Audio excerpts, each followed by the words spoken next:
egos are being hurt, and of course the chemistry of the team is going to be hampered. Whether it was introducing David Beckham to a team that was already successful, whether it was introducing James Rodriguez to a team that was already successful, so the things that I was talking about, this integration phase at Real Madrid, are highlighted by this number.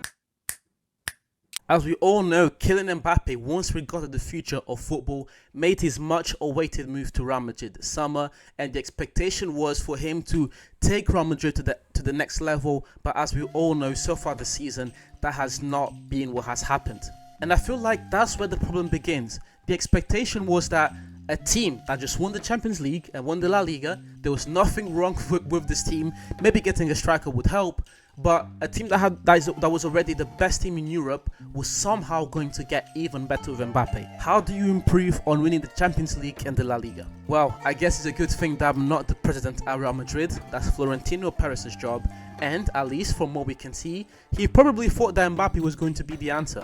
But again, he has not been the answer. Let's look at what this Real Madrid team has looked like so far this season, what is going on, and how they can improve, and how they can go on to deliver on the promise that we were sold on Kylian Mbappe and Bellingham, Vinicius Jr., Camavinga, and etc. And when you watch this Real Madrid team play, it is pretty obvious to see what the number one problem is right now. At PSG, Mbappe was used to being the focal point of the attack. Even when he was playing with Neymar and Messi, the focal point of the attack was Mbappe. When he was playing with Cavani and Neymar when he first came, he wasn't the focal point, but he very quickly became the focal point when we began to see how impactful he was offensively. And last year, when there was no Neymar, no Messi, no Cavani, no other superstars up front, it was all Kylian Mbappe, and that's per usual. I'll give him his flowers. He delivered. Mbappe has been the top scorer of Ligue 1 for the past few years. He's the all-time top scorer at PSG, and he deserves all the flowers he can get for what he done at PSG. However, Real Madrid is not PSG, and Real Madrid right now are going through some of the problems they have encountered over the past few years of trying to build a Galactico team. Whether it was introducing David Beckham to a team that was already successful, whether it was introducing James Rodriguez to a team that was already successful, time and time again, Real Madrid try to bite onto things that they have no business biting onto. And yes, ambition is a very good thing. However, when you are building a new team, especially a new team with superstars like Vinicius Jr. and Jude Bellingham, who were in contention for the Ballon d'Or last year, there will be an adapting stage. The problem is that Real Madrid manager, or at least current manager, Carlo Ancelotti, has not really found the tweak. He has not really found a way to make this attack work. And this is much different from last year, because last year we also thought that with the loss of Karim Benzema and with the integration of Jude Bellingham, the team was going to suffer. But Carlo Ancelotti, very well, again, he also deserves his flowers. He found a way to make things work, and as we said at the start of the video, Real Madrid went on to have a very successful season, winning the La Liga and the Champions League. However, this is 2024-2025, not last season, and things have changed, and Ancelotti needs to be able to adapt again, or he will be sacked. To illustrate my point, let's look at the numbers. So whereas Mbappe was averaging 0.8 goals per 90 last year at PSG, so far at Real Madrid that number has halved to 0.4 per 90. So the things that I was talking about, this integration phase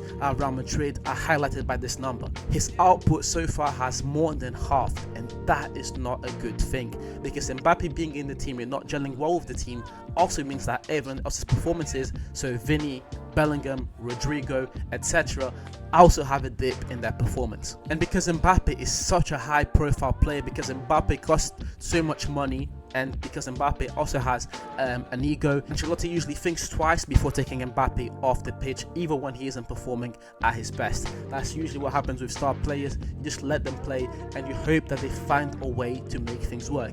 However, things have not worked, so players like Arda Güler and Endrick are even more hampered by the fact that they cannot come on because Mbappe is on the pitch. Another reason why Mbappe has found it so hard to adapt to this Real Madrid team is because La Liga defenses are much different to what he was used to in Ligue 1. First of all, the quality of football is much higher, but at the same time, teams in La Liga prefer to play this much more compact system.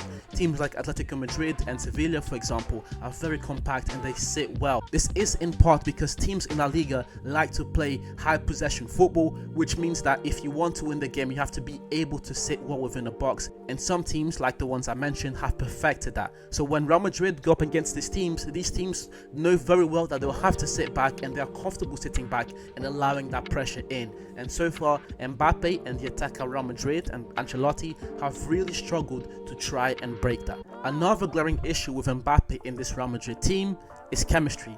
Yes, I don't care if these guys outside the pitch are best friends and they go to NBA games and they go to parties together. It doesn't matter, because on the pitch they are not gelling well. For example, last year when Jude Bellingham came to this Real Madrid team, there was a lot of talks about Jude Bellingham's ego and how he was going to fit into this team. However, that worked. But again, having two superstars is one thing. Having three superstars with Rodrigo in the mix and Endrick on the bench is a completely different thing. When you have players like Jude Bellingham and Vinicius Jr. and Mbappe who have aspirations of being Ballon d'Or winners, then you have a player like Rodrigo who would really and truly get to the starting 11 of most teams in Europe, and right now he's being sidelined. Egos are being hurt, and of course the chemistry of the team is going to be hampered. When we talk about sports, there are some entities that bring the most pressure in their individual sports. For example, playing for the Lakers in the NBA, driving for Ferrari in Formula 1, and in football it is playing for Real Madrid. It doesn't get more pressure. Players don't get more pressure than when they are playing for Real Madrid. So of course, every single night, every time they play, the eyes are on Mbappe and Real Madrid, which just makes a hard situation even more difficult.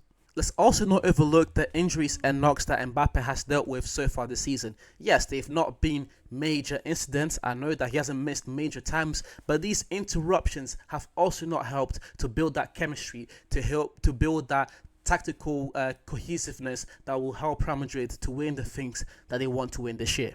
Now, I want to end this video on a positive note, because we are talking about the biggest club in the world with the best team in Europe and the best player in the world. So I do believe that they'll figure things out. However, as per usual, when something happens in sports, I'll be there to talk about it. And so far, Mbappe and Real Madrid have not had a very good start. So you guys know me, I had to talk about it. I had to shed some light on it and give my 2 cents on it. But let me know in the comments what you guys think of the Mbappe and Real Madrid situation. Will it last? Will they make it work?